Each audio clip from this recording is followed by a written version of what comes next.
So I take this opportunity to welcome you for this particular class.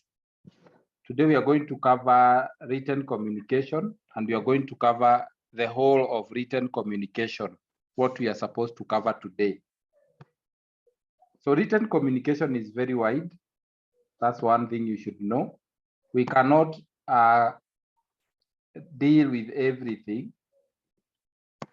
Even if we were given a whole week, cannot deal with everything just like that. So it's a very wide thing, and I'll try as much as possible to cover the basics.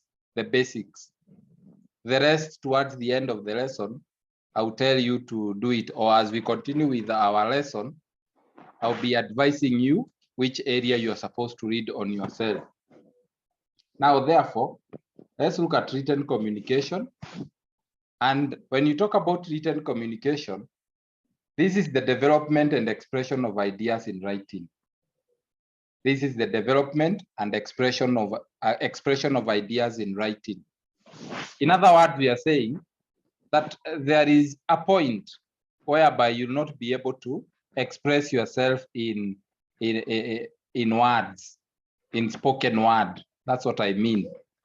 There is a situation you cannot express yourself in spoken word. For example, when you go to look for a job, or when you want to look for a job, you cannot express yourself in words unless now they give you an opportunity to come and express yourself. That is when they receive your letter. So for this case, you'll have to write something. You'll have to write a letter, you'll have to write a CV, you'll have to come up with a document that explains the reason as to why you are doing it, or the reason as to why you are interested in something as far as an organization is concerned. Therefore, we are saying that in these instances, you need to be very good in writing or written communication. So you need to express yourself or your ideas. For example, if you want to start a business, you have to express your interest in starting that business. Maybe you need some funds. You'll have to come up with a business proposal, because you cannot just go to maybe knock or go to an organization and you just ask them for a job, or you tell them, I have a business proposal, and then you start giving them details, even the budget and all that. You'll spend the whole day explaining all these things. So it will be better that you write a document that explains what your business is all about, what are your expenditures, what are the expected budget, and so on and so forth. It becomes very easy. So written communication, then, we are saying that it is the development and expression of ideas in writing. There are things that you can do. There are things that you can do in words or in spoken words, but there are things that you cannot do in spoken words. For example, if you are selling a shamba or a property, that one you cannot do it in form of spoken words. There has to be documentation, there has to be an agreement, there has to be a report sometimes, there has to be a lot of documentation. Now, those documents are carrying what is called written information that is required in that particular area. So written communication involves learning to work in many genres and styles, and it can involve working with many different writing technologies and mixing text, mixing data, and also images. It is a medium for communication that entails the written word. And this, we are talking about minutes. We are going to look at how do you write a minute or minutes. How do you write memos? How do you write reports? How do you write emails? How do you write manuals? And so on and so forth. So this particular topic is all about writing. That's why I started by saying, if you're seated somewhere, ensure that you have a pencil or a pen and a book where you're going to jot down and do some what we call as sketches, because we are going to look at various written materials or various formats of written communication. Therefore, we talk about memo. Today we are going to start with a memo. And when you talk about a memo, A memo can be internal or external. A memo is a document that is used in communication, either internally or externally in an organization. And a memo is intended to inform a specific group of people about a specific issue, about an event, about a policy, or even a resource, and it encourages them to take an action. So the word memorandum means something that should be remembered and kept in mind. So the moment we say memo, a memorandum, it's something that you should remember and you should keep in mind. So those who work in an organization, most of the time, you find your bosses sending you a memo. A memo is trying to tell you that next week we are going to have a meeting and these are the agendas of the meeting. It is telling you, keep in mind that next week we are going to have a meeting, or next week we are going to have an event, or next week we are not having our business as usual, and so on and so forth. So how do you write a memo? We are going to go through it very fast, and then I will show you a format of the memo. I will share a format of the memo. Number one, you need to write a headline. So a memo has got a headline, or sometimes we call it the subject. For example, if the subject is all about a meeting, maybe closing day meeting or closing day ceremony or graduation, the memo should have what we call a subject. So this subject or the headline, it specifies who the memo is for. But I think the headline, it needs to have the headline. Apart from it having the headline, then it should specify who the memo is for, what the memo is all about. So it has two. That is the name and the job title of the recipient. The recipient is the receiver of the memo. So maybe you are saying this memo goes to the employees or the employees. Where is it coming from? Maybe it is coming from the head of department. Maybe it is coming from the managing director, finance. Then a memo needs to have a date. It needs to have a complete date when the memo was written. If the memo was written yesterday and it is being sent today, the date that it was written was yesterday. Yesterday was 30th of June 2022. If it was written yesterday, it should have that date of yesterday. But if you intend it to look like it was written today, then it should have the date of today. So it should also have the date when the memo was written, that's what we have said, and it should have a subject. Subject is what is the reason for writing this whatever memo. It is the title. The title can be graduation ceremony or preparation of graduation ceremony. The title can be, for example, invitation to a meeting or committee meeting and so on and so forth. Number two, you are told, consider who the audience should be.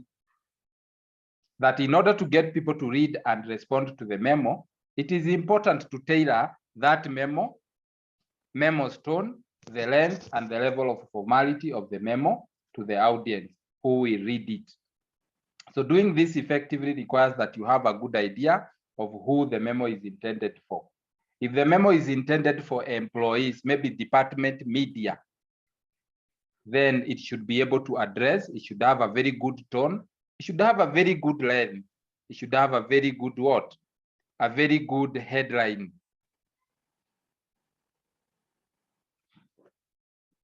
So then you are told, think about your audience's priorities and concerns and try to imagine why the information you are presenting would be important to them. For example, if you're writing a memo, maybe the memo is all about signing of what? Signing of appointment letters or signing of promotion letters. The memo should have a subject, signing of promotion letters, when it will be done, and the deadline even when that signing of what we call promotion letters is to be done, or the deadline of when it should stop or when it is due. Try to anticipate any questions your readers might have. When you are writing a memo, of course, you will have to think like the reader, that these people might ask, why should they come and sign for these appointment letters or for these promotional letters? Maybe the reason is, if you don't sign these letters, your promotion will not be considered. So try to anticipate questions that your readers might have. So when you hear that in a memo, it is saying that you have to come and sign your promotional letter, failure to which the promotion will not be considered. Even if you had traveled somewhere very far and you see that memo in your email, my friend, you will suspend everything and go and sign that particular thing. So try to anticipate any question your readers might have. Brainstorm some content for the memo, such as the evidence or other information that will persuade them. Because some people read the memo and they don't react positively towards it. So consider the audience also. Considering the audience also allows you to be sensitive to include any information or sentiments that are inappropriate for your readers. Then you also told to introduce the problem or issue to your readers in an opening segment. And lastly, suggest ways to address issues in a summary segment. Maybe, for example, it's an issue about salary delay. The company has not been able to pay their employees their salary on time. It is on the 15th of the month and the company is not able to pay their employees. The company can write a memo to the employees explaining why they are not able to pay their employees on time. So suggest ways to address them. Now give a solution. Maybe it was because of the delay of payroll payroll what? Payroll generating. The payroll was generated very late. That's why the employer was not able to pay the employees on time. Now provide a solution. Maybe it is on the 15th of the month. Tell them that by 16th or 17th of the month, they will receive their salaries. So suggest ways to address the issues in a summary segment. Number 5, you're told, support your course of action in the discussion segment.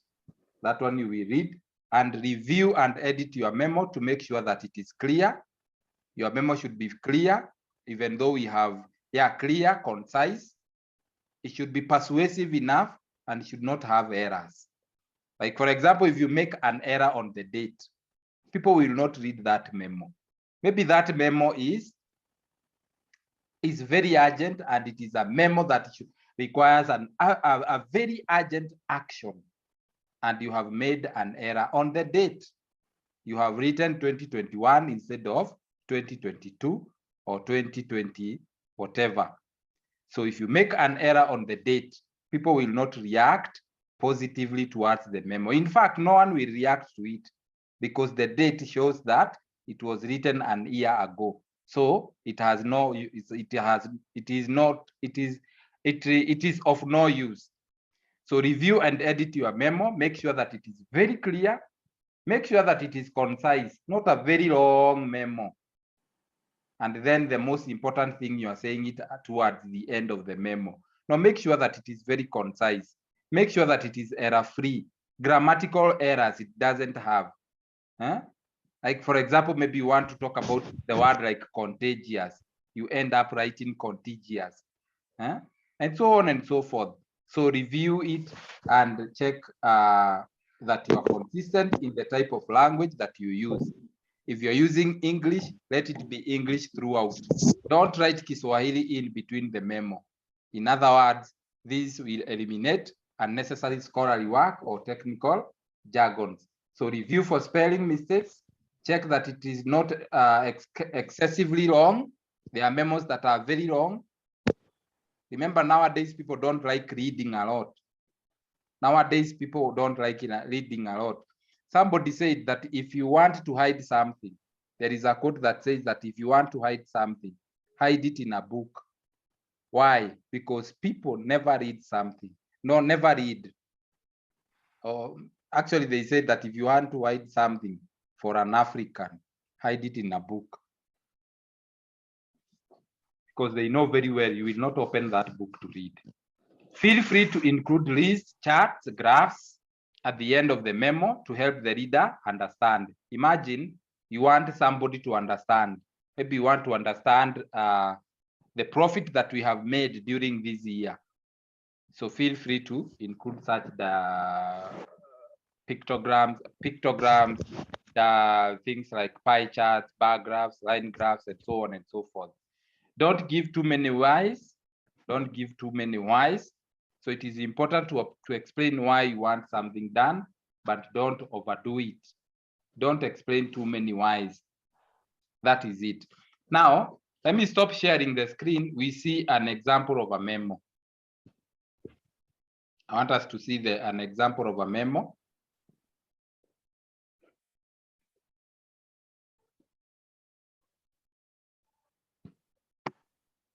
Just give me a minute, I'm opening it. So that we all know how to write a memo and we see whether it has all the elements that we've talked about. That is, for example, to whom is it addressed to, who has written the memo, the subject, the date. We check all those things, whether they exist. So I'm sharing it in a few.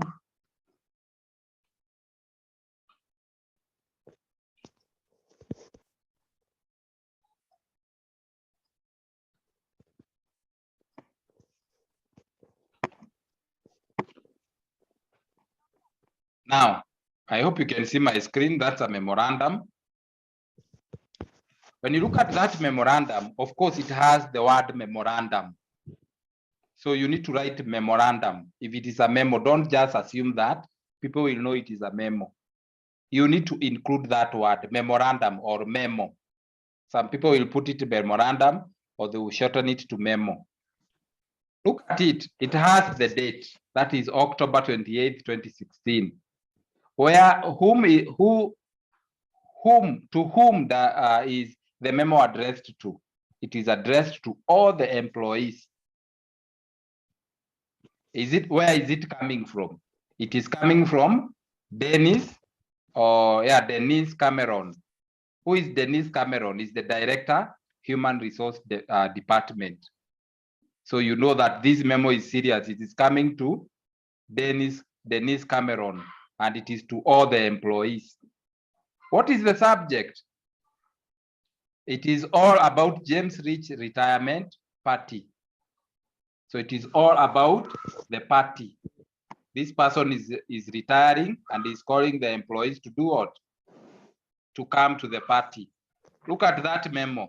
It is how many lines? It is only 3 lines that we are writing to inform you of a retirement party for James Rich from the marketing department. We invite you to join us in celebrating the contribution that James has made to our company throughout the year. The party will be held at Golden Coral on Friday, November 4th, 2016 at 6 p.m. Dinner will be provided by the company. So, and then you are told, please do what? For reservation, call who or email then D Cameron. Email D Cameron. This is the email that has been shared by 4. So you are told by 4 p.m. Tuesday 1st, 2016, you should have done what? Written an email to the director of Human Resource Department, so that for reservation purposes. So that's a memo, very short memo, and that's how memo looks like. So if you have a pen and and a book, it is good to write that memo, the format. I'm giving you 2 minutes, you write it, you put it down, because you might find a question of the sort in an exam, and you might be asked to write a memo. The employees have gone on strike, or they want to go on strike because of delayed salaries. Can you write a memo informing them or telling them not to go on strike? Then that means that you'll have to explain why their salaries are delayed. You'll have to explain why. You'll have to explain why they should not go on strike, and you'll have to provide a solution to their problems. That is it. I hope we have already written it down. Again, there will be a recording. So there will be a recording of this. I'll put it on the portal. So you will go and listen to the recording and be able to look at those memo at your own convenient time. But it is good to know how to write a memo. It's always good to know how to write a memo. Now that is a memo. We continue with our notes where we were.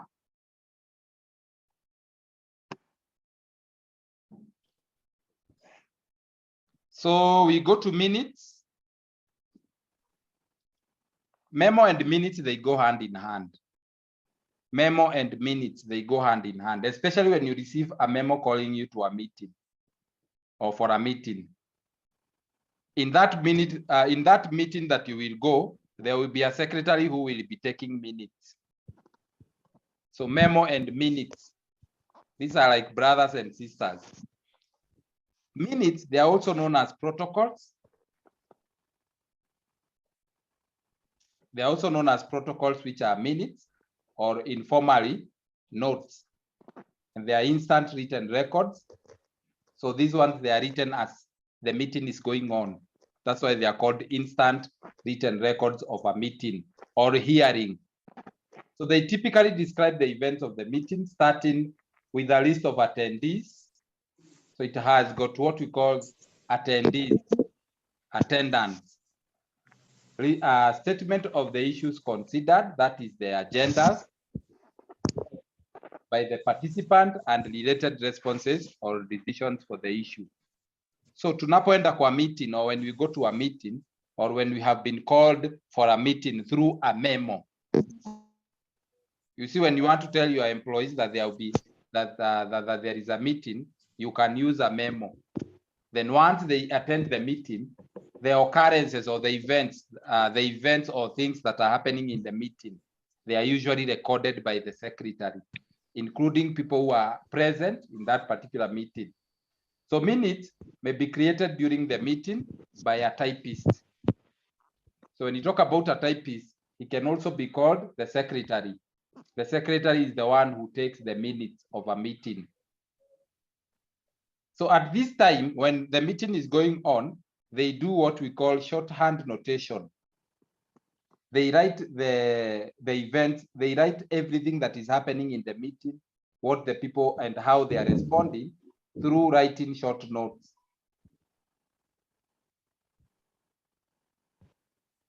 So alternatively, the meeting can be audio recorded. Like for example, if you are holding a meeting on Zoom, you can record that meeting.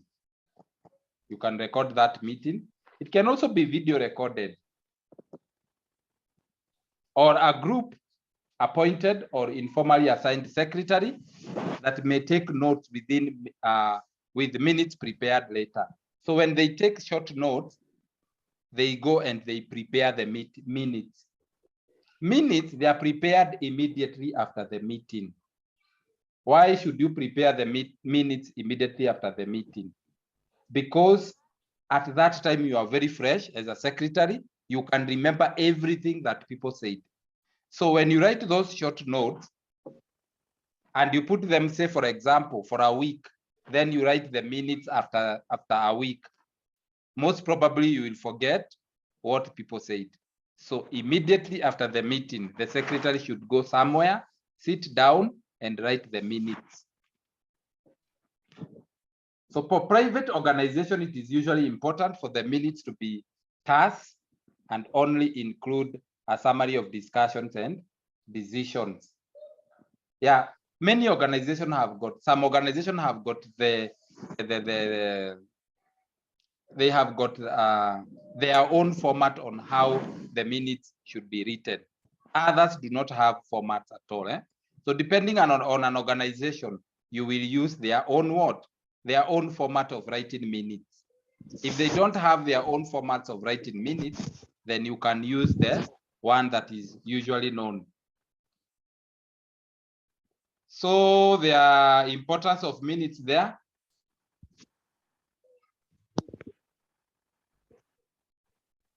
So when the minutes is, I don't know that you should look at the importance or maybe we look at the minutes, how they are written, then we go to the importance. Number one, let's look at the importance, then we look at how they are written. They are written. They capture the essential information of a meeting. They capture the real thing, what happened. So it is important to capture the essence of the meeting, including details such as decisions made. It is important to capture the essence of the meeting, including details such as decisions made, motions that were made, the votes that took place, and so on and so forth. So next steps, planned identification and tracking of action items. For example, people decided that they are going to contribute 1 million shillings so that they can do or they can build a church. That one should be captured. And they said that they are going to contribute 1 million shillings starting next week because of ABCD. So minutes are tangible records. Again, they are very tangible records of meeting for its particular for their participants and a source of information for members who are unable to attend.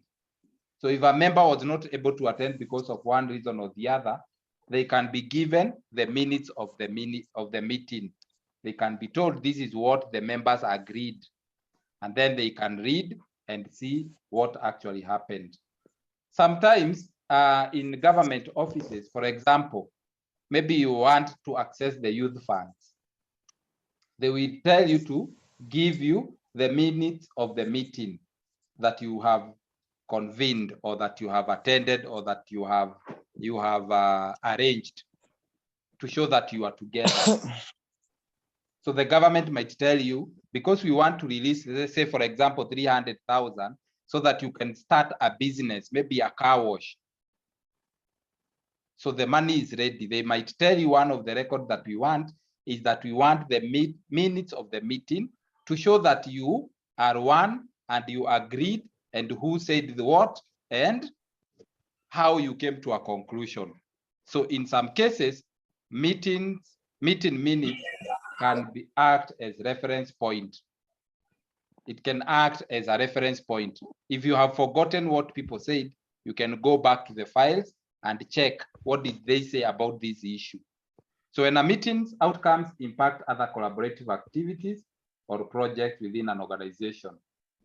So what is involved with meeting minutes? So there are essentially 5 steps involved with meeting minutes. Number one, it requires pre-planning. It requires you to plan yourself very well. Number 2, it requires record taking.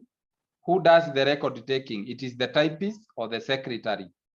Or you can even audio record or video record the meeting. Like for example, if you're holding your meeting on Zoom, you can do video recording or you can do audio recording. So minutes writing or transcribing, you can do minutes writing or transcribing. That is done by the secretary.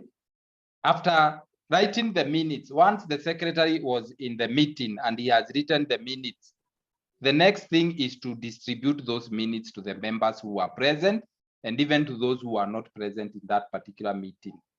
Then once he distributes them, he can do some copies. He can do some copies and remain with an original copy, which is filed.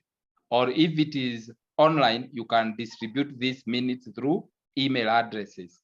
You email them, and then you keep the original copy as a secretary in a file. Then it is filed or it is stored for future references. So let's see how minutes are written. I'm not going to go to writing processes and all those. Whatever we have gone through is the most important. So let's look at how minutes look like. And if there is any question, from there you can ask. If there is any question from there you can ask. Let me look for the minutes so that I can share. I think it is the same document that I was sharing. So let me reshare it back. The same document that I was sharing.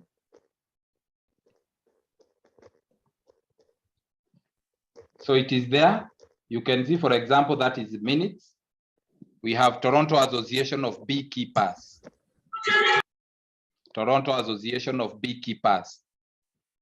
Meeting minutes. You can see the date when it was written. And we have the opening there, that the regular meeting of Toronto Association of Beekeepers was called to order at 6. That is when it started. And it was, you are even being given the name there, the date. It started at 6 on April 25th, 2019 in the Hive by Tatiana Morand. So the members present, you can see them there. These are the members present plus their title. So Tatiana Morand is the facilitator. We have the other person who is the secretary. We have the other one who is the board member. We have another one, a board member. We have Agatha K, the board member. We have Drusilla Logos as the board member. And we have Enrique Cave as the executive director. So members present, you are told it is James Clarkson, who was the marketing manager. He was not able to do what? To come to the meeting. If there are members who are absent with apology, then you go down there, you write members absent with apologies. Because there are members who just decide not to come to a meeting without apologies. Like, for example, this class. There are those people who have decided today is on Friday, the weekend start at 8 a.m. So today I'm not going to go to that class, and I don't owe anybody an apology. So these are the kind of members that you write absent. But if they are absent with an apology, then you indicate absent with an apology. Then approval of the agenda. So what was the agenda? The agenda was all about what? Anonymous. It was all about beekeeping. And before you go to approval of the agenda, I think the first thing you should do is to write the agenda. What is the agenda of the meeting? You write them down. Where do you write them? Before you even write the members present, you write the agenda there. You see there is the opening, and then there is between opening and present. That is where you put your agendas. The agenda of the meeting, number 1, raising fund to buy more beehives. Number 2, the meeting of the agenda is harvesting the honey. Now, agenda number 3, something like that. So you should have the agenda of the meeting, and then there must be approval of the agenda. So the agenda was unanimously approved as distributed, or the agenda was unanimously approved by the members. So then there is business from the previous meeting, or there is what we call, these people had done a meeting before. This is what we call, we don't call it business from the previous meeting, but we call it minutes of the previous meeting. Minutes of the previous meeting. For example, if you had a meeting before the one that you are having right now, you need to approve. The secretary or the chairman needs to read the minutes for you. And then once he reads the minutes for you, you need to accept the minutes as true records, or you can say that you can object it. Unaweza sema hapana, we did not discuss that. Those were not the things that we talk about, so that the secretary can go and do what? And rectify those things that he had written that are not true. Once you approve the minutes of the previous meeting, then you can do what? You can proceed with the current meeting. So it is always like that. So this one, they are calling business from the previous meeting. So you can read the minutes of the previous meeting before you start the meeting that you are having, so that they can be approved and signed by the secretary they can be approved and signed by the chairman, and then from there, they are kept in a file. So number one, there is agenda budget committee report. Agenda number 2 is new hive research. Agenda number 3 is marketing plan. And then agenda number 4 is, there is what we call additions to the agenda. Then we also have agenda for the next meeting. There are some meeting minutes that tells you the agenda for the next meeting. But apart from that, allow me to show you a minute.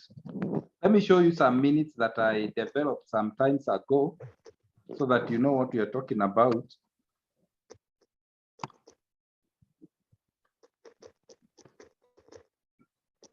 Let me look for those minutes.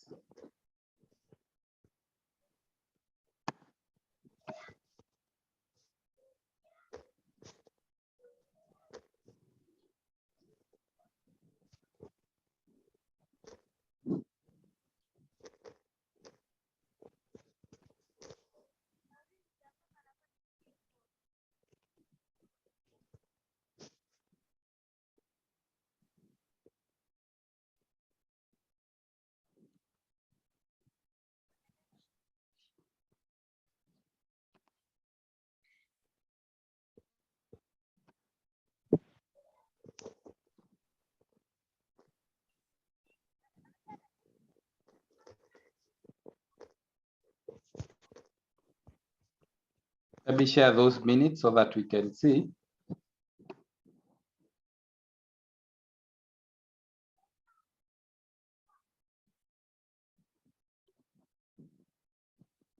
Now, those are minutes from my department.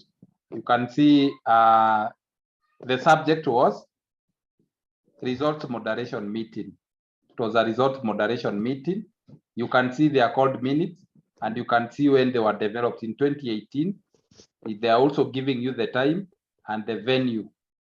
Then we can also have the reference. We can have the reference number. For example, these are the people who attended the meeting. You can see them. My name is there, and the rest. Then from there, the agenda of the meeting. Remember the minutes that I showed you before. They did not start with the agenda.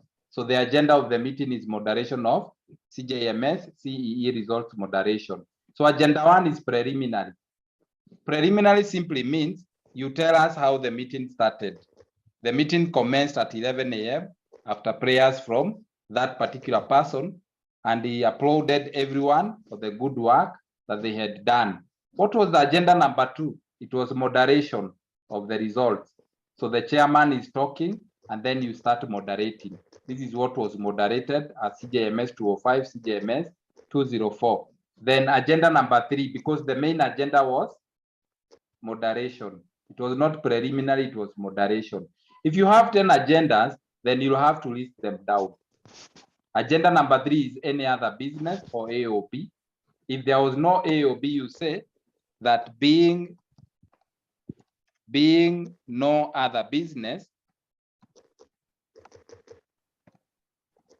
the meeting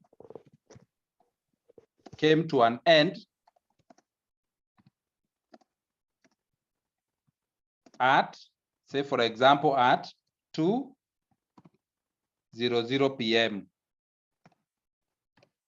But if there was an agenda, then you have to write the agenda. So being no other business, the meeting came to an end at 2 p.m. Then adjournment. You can either say agenda, or maybe you can say agenda 3, any other business. It is the one, adjournment goes to any other business. Then you can see adjournment of the meeting. There being no other business, the meeting came to a close by prayers from Michael Wangari. You can see these. And then you can see the last part, prepared by, this was the secretary. He was the one who prepared. Then approved, the chairman's name is not written there, and the date. Now this one, if you are going to have another meeting, then the chairman will read to us the minutes. This now will become the minutes of the previous meeting. And these minutes the chairman or the chair lady. Once they have been approved in that particular meeting, then they are signed by the chairman and the secretary goes and put them in a safe place, or put them or keep them as records or true records of the meeting. Any question? Do you have any question? Any question? Yes, I have a question. Yes, Gordon. There is a place you mentioned that the minute should be the secretary. After the meeting is when the secretary will write down what was discussed in the meeting. Yes. So what if okay, what if the information was not gotten clear? What will happen then? Because maybe I think the secretary should write the minute at the same time when the minute is ongoing, when the meeting is ongoing. What happens, Gordon, is that when the meeting is ongoing, the secretary is writing the minutes, but in shorthand. He's just making short notes. He's not saying every word exactly. He's making short notes. Once he makes short notes, because he cannot write everything verbatim, word per word, he will go and sit down immediately. Because sometimes when you look at short notes, you can remember exactly what was said. So he sits down immediately after the meeting, write the minutes now in full. Now he doesn't write now in short notes. He writes in full exactly what took place. Once he's done, then he does what? He can store the minutes and then sambaza the minutes to the rest of the members who are present, including also those who are absent with apology, or even those who are absent without apology. That's what he does. He takes the notes, not short notes, not short. He summarizes them. For example, if David agreed that people should contribute 100 shillings every month, he just writes David agreed for the contribution, instead of writing the whole statement agreed, something like that. So he must make short notes that will enable him now, when he sits down, he can do what we call the writing fully of the minutes. I hope I have answered your question. Yes, you've answered. And if there is anything that was not clear in the meeting, or there is a point that he wrote that and he cannot remember, maybe he said David said this, akaacha your quote, he can call David to confirm what he did or he said exactly, as he types or as she types her minutes. If he can access the people who are in the meeting or exact person who said an exact statement, he can call them and ask them so that he can conclude in his writing. Any other question? On the memo? Yes. Do you have maximum number of words we should include in the memo, or no, there is no, because there are sometimes you will go and find a very long memo, but try as much as possible to be very concise. Don't be extravagant with words. If there is a word that can take or accommodate 5 words, or 5 words in a sentence, use that word. There is no specific words that you can use in a memo, because sometimes the memo would, can be having or can come from at the technical department. It has graphs, it has pie charts, pictograms, or pictures. You see, it is going to be a very long memo of even 4 pages. So we don't have specific number of words that a memo can carry. Any other question? Yeah, I do have a question. Yes, Galaxy. Galaxy, that is your name? Yeah, No, that Lucky, is not. Lucky, Eh? Lucky, Lucky. Usikuwa unaingia platform ukiwa umeandika majina ya masimu. That one is very risky. Yes. I'm using another phone because mine has a problem. Yeah, when you are joining next time, make sure that there is a place where you can edit your name and write fully your names. Yes? Okay. Okay, about the format, yeah, memo. Is in there the CC or the BC? Yeah, you can write down CC, the person who has been CC'd, or the BC who has been BCC'd. But most likely we don't write BCC. CC simply means courtesy copy, and BCC simply means blind courtesy copy. So there you can write CC'd. Maybe you CC'd the managing director, finance. Is it a must to write you can it? include that. Is it a must? It's not a must. It's not a must. Okay, thank you. Any other question before I move to something else? Point of concern on the CC and the BCC. Suppose the memo is a hard copy. Yeah. How are we going about that? Now, what happens? Let me tell you one thing. That's a very good question. Whenever you write a memo, that memo should not be in soft copy. You should print it out, you sign it, then you scan it, and then you send it as a scanned document. Kuna watu wengine wako na ukora fulani, ameandika memo, alafu anaituma hivyo, anasign tu na computer.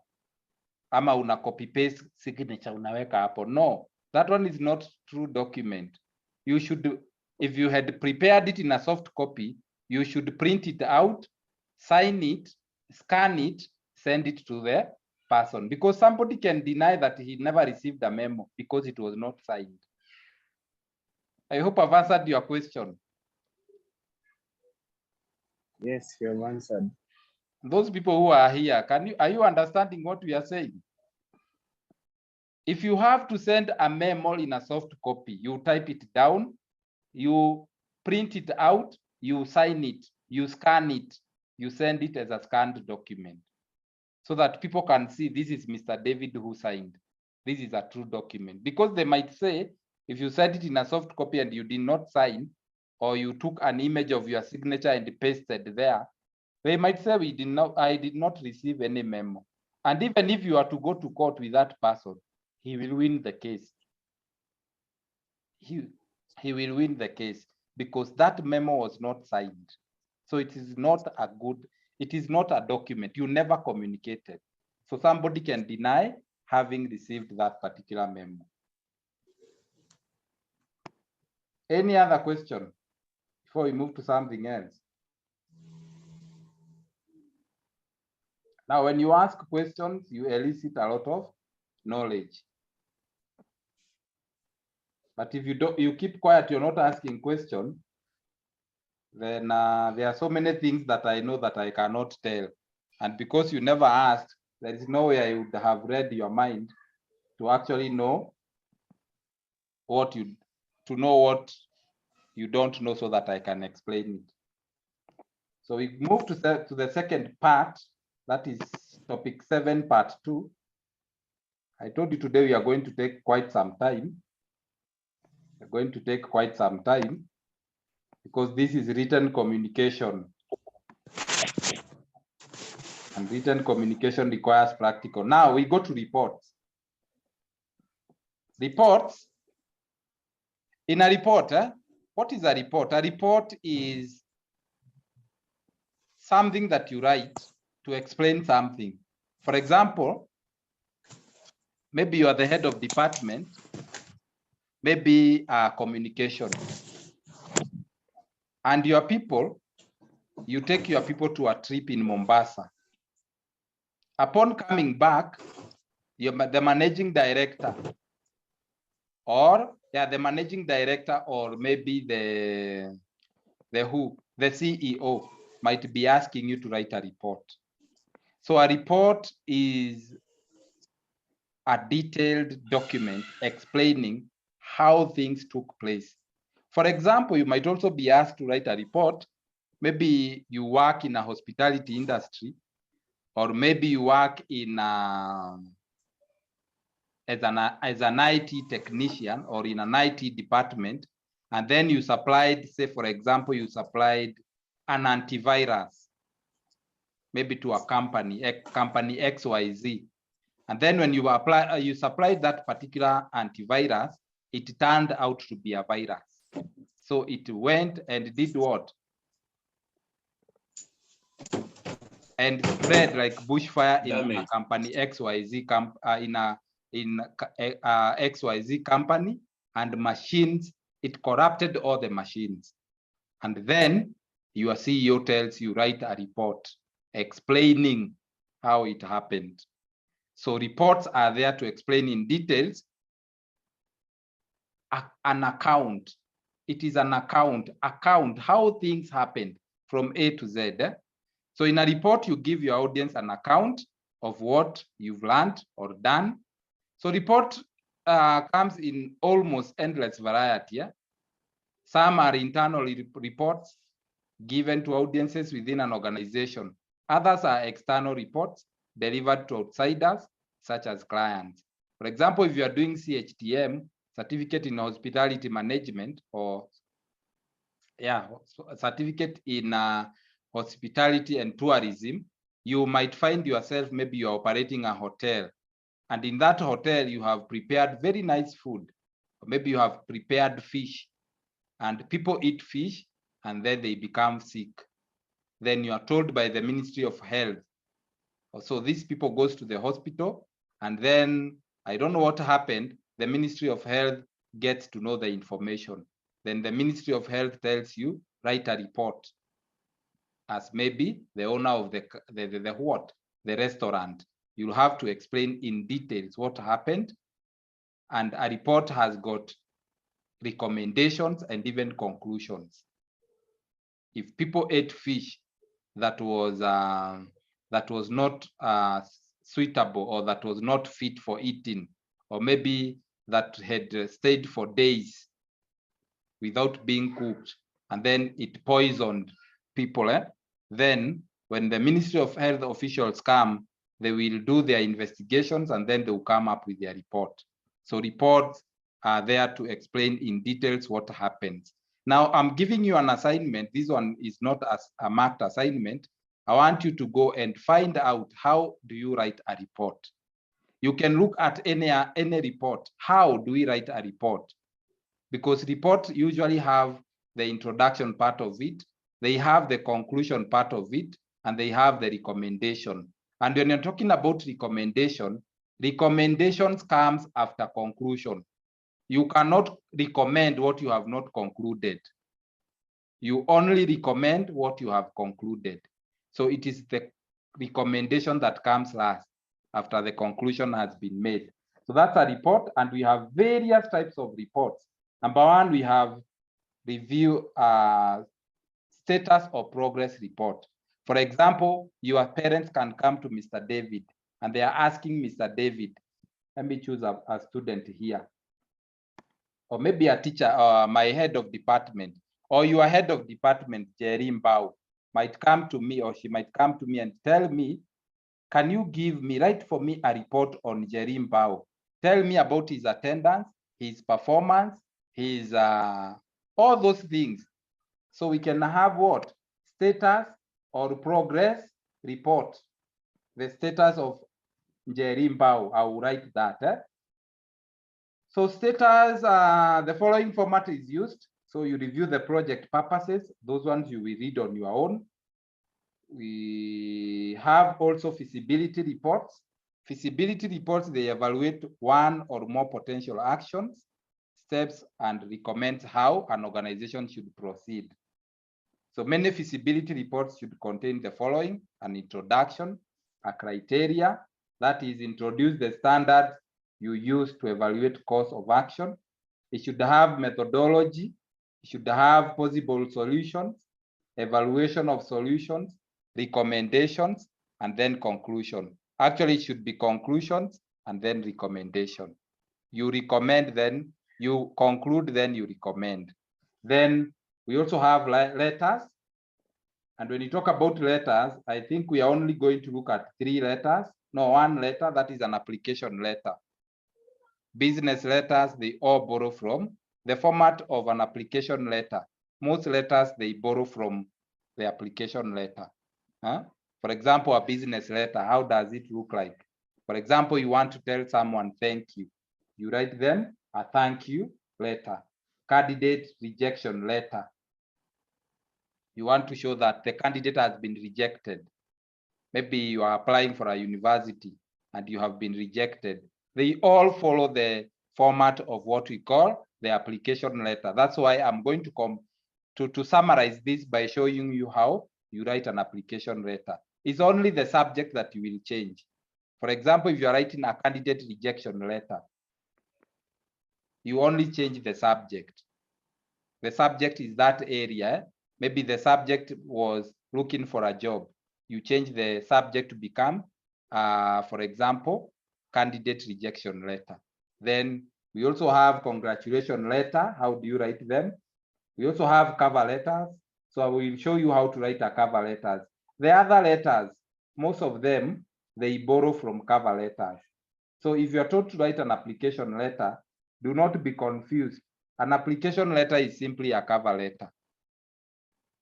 Then there is goodbye letters, inquiry letters, and so on and so forth. So all these things you're going to write. As for now, I want us to show you how we write a cover letter and a CV. Those are the most important documents that you should know how to write. So let me show you how we write cover letters. Don't know that I have one.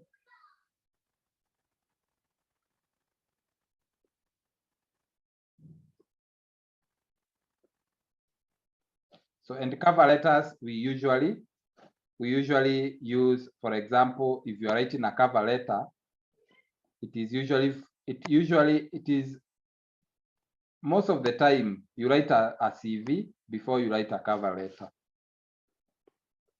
So allow me to share that.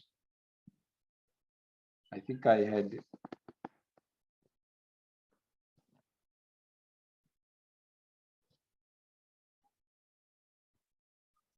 I've opened so many documents on my laptop. Yeah, I think I will share this. Let me show you how we share it. Not how we share it. Let me show you how the document looks like. Now, I hope you can see my screen. This is a cover letter, or sometimes we call it application letter for a job. Now, many letters will follow this format.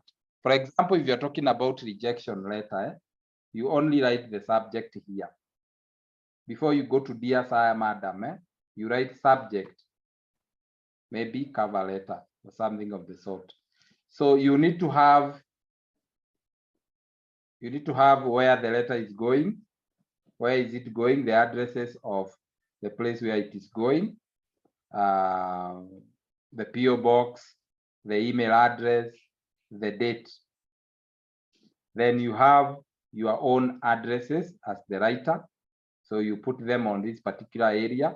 And then apart from that, you need to have the date. Sometimes you can put the date here on the right or on the left. And then we have the subject. Before we go to Dear Sir, Madam, there is the subject. The subject can be rejection, candidate rejection letter, or candidate application, job application letter, or maybe the position, say for example, is a marketing manager. Maybe we can have subject application for a marketing manager's position. So here you can see this person. He is introducing himself to the company or to the person he's writing the email, the cover letter to, and he's saying, "I'm writing to in regard or regarding the opening for the junior business developer position at Europe." And then we have, I found your offer very attractive because of the opportunity to work in an international environment. I have experience working in 4 different countries. That is the United Kingdom, France, Australia, and Canada.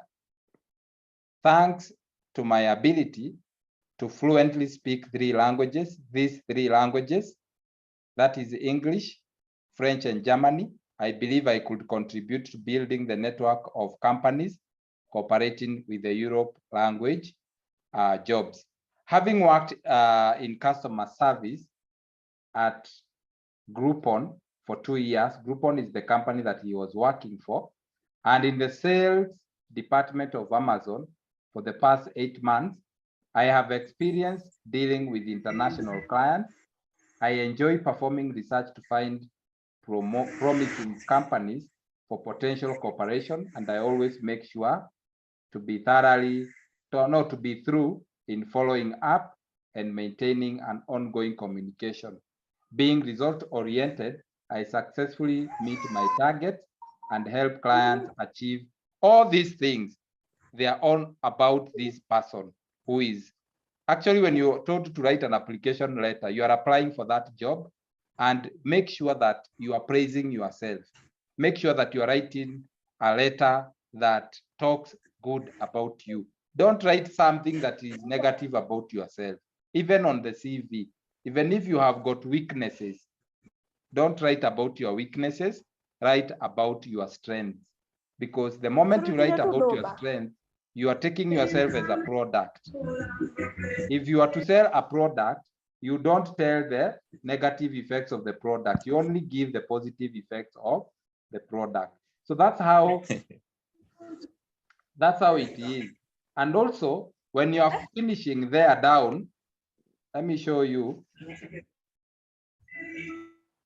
Sometimes when you're finishing there down, we usually have sincerely yours. If you write sincerely yours, it means that this is a company, the people that you are applying jobs.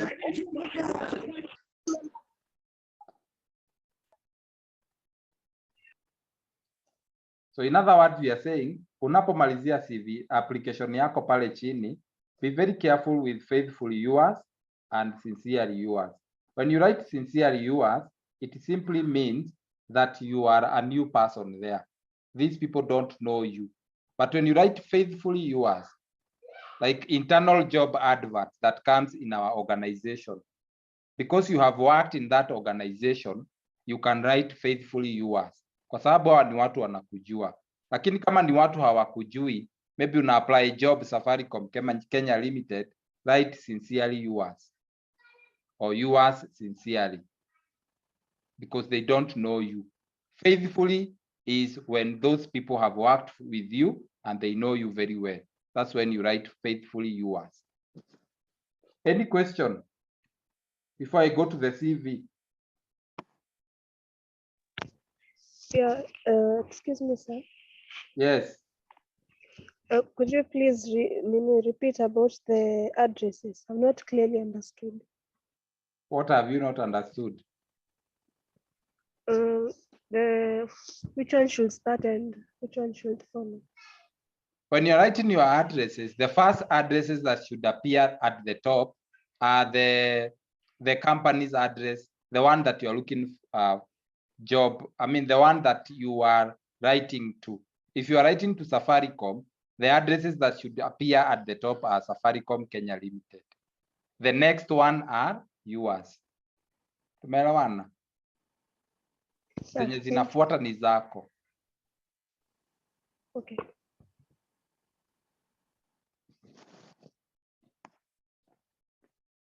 Any other question before I go to the CV?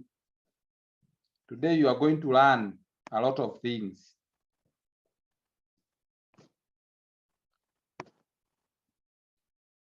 A curriculum vitae.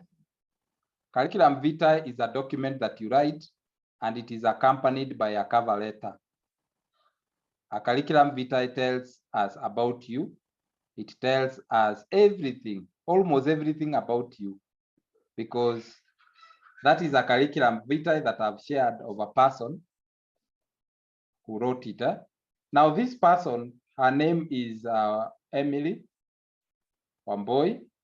You can see he has even indicated the box number and the telephone number and the email address. So you start by telling us you giving us the personal data. Personal data is the date of birth when you are born. So you include the date of birth. If you are born in 21st of when? Of 09, that is September 20, maybe 1990. Maybe that is when you are born. You include that data. You also have to include the marital status, whether you are single, whether you are married, or whether you are divorced. You need to include that. And then nationality, you need to tell us which nationality you come from. Is it Kenya?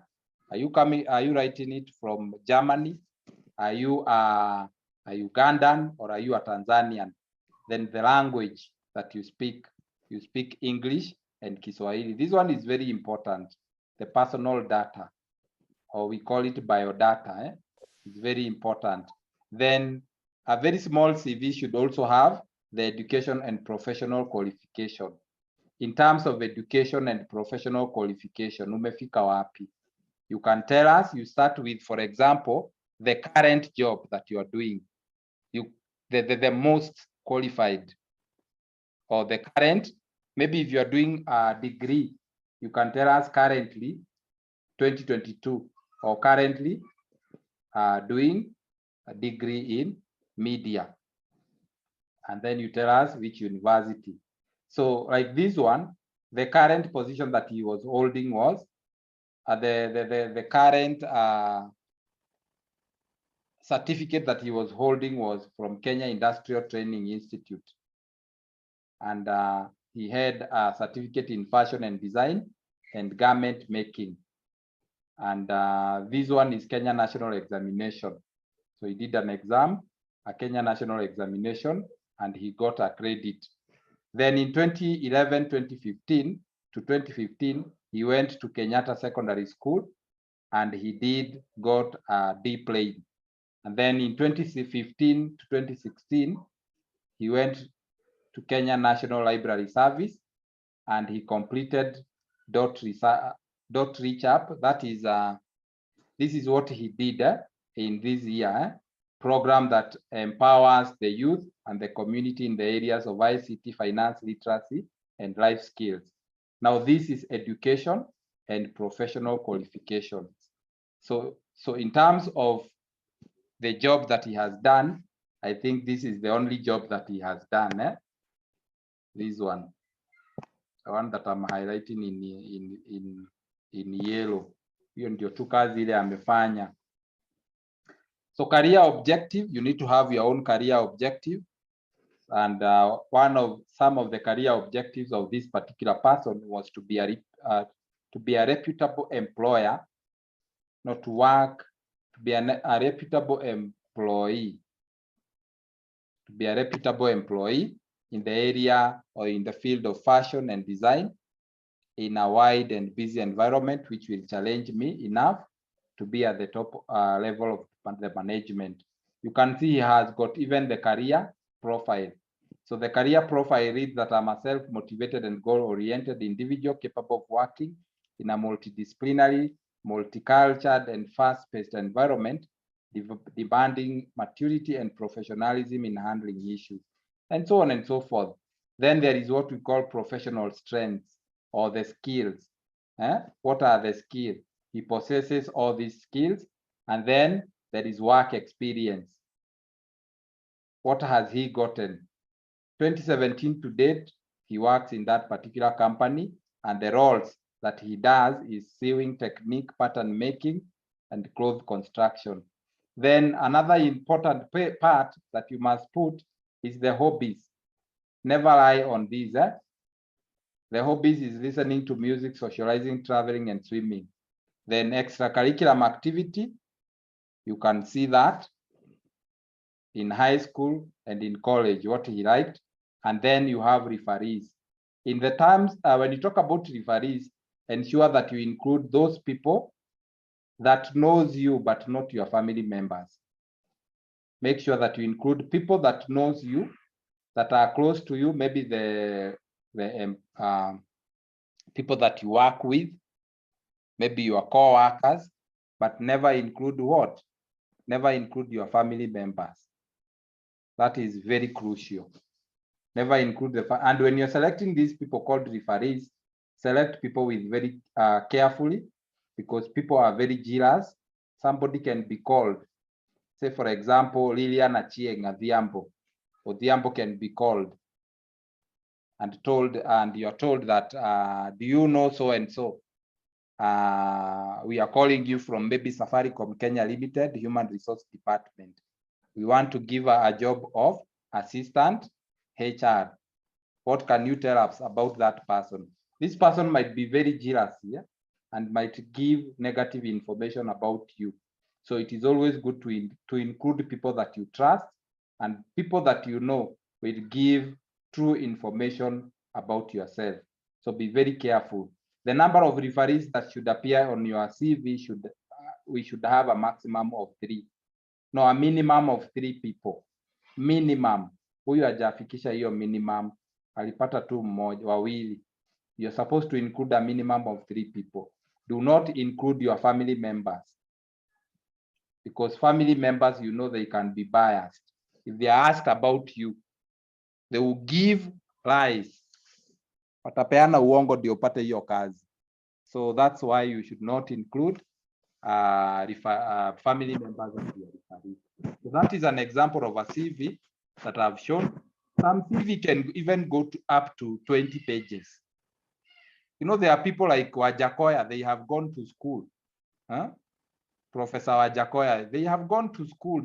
I was listening to an interview that he was in. He said he has 8 what?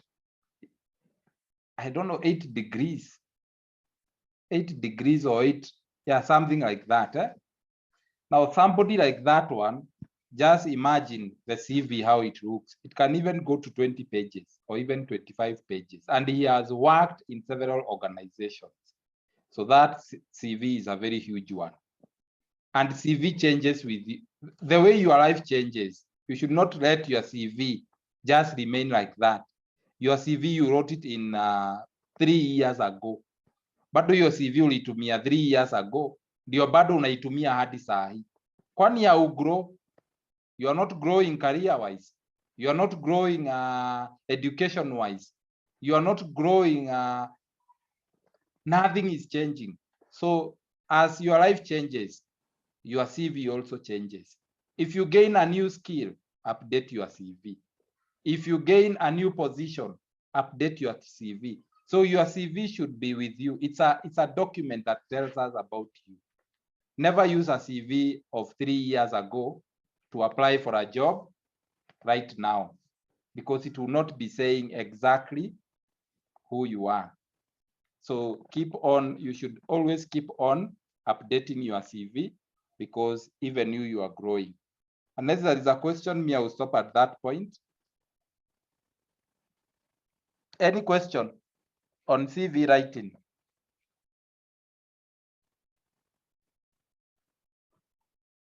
Do you have any question? Otiso. Otiso, is there any question?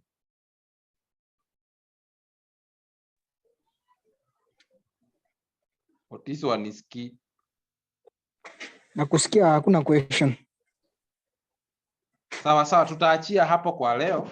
I want to pass this information. Now, before I pass that information, let me go step by step.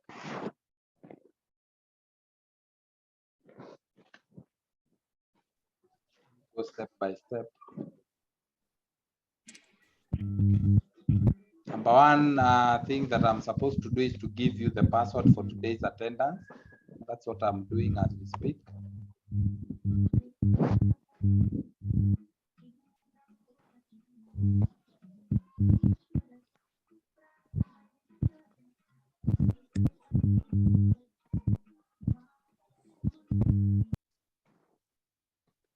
So on the chat, I've shared the password for the attendance on the chat. So you can take that password and tick your attendance. Another thing is,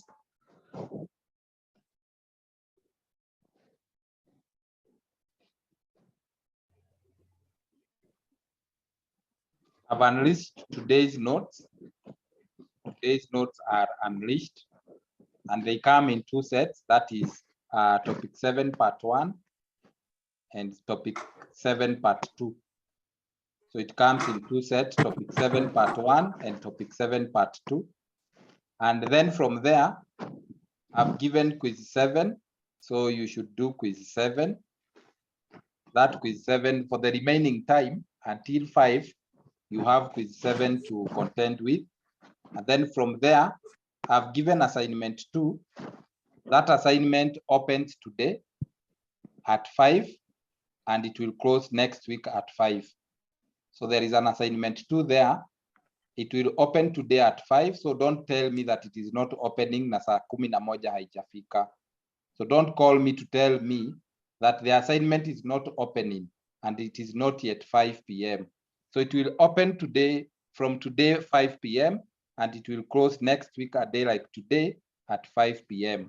So you have a week, a whole week to do that particular assignment. Apart from there, or apart from that, next week we are going to have our Cat 2. We are going to have our Cat 2 next week. And then we are remaining with one topic, which is topic 8. That topic notes, I'll put them on the portal. That is next week. And I'll put a recording of the same or a previous class that was done. So, and then from there, I think the next time we are going to meet, we will meet in the exam room. Any question? Any point that is not clear?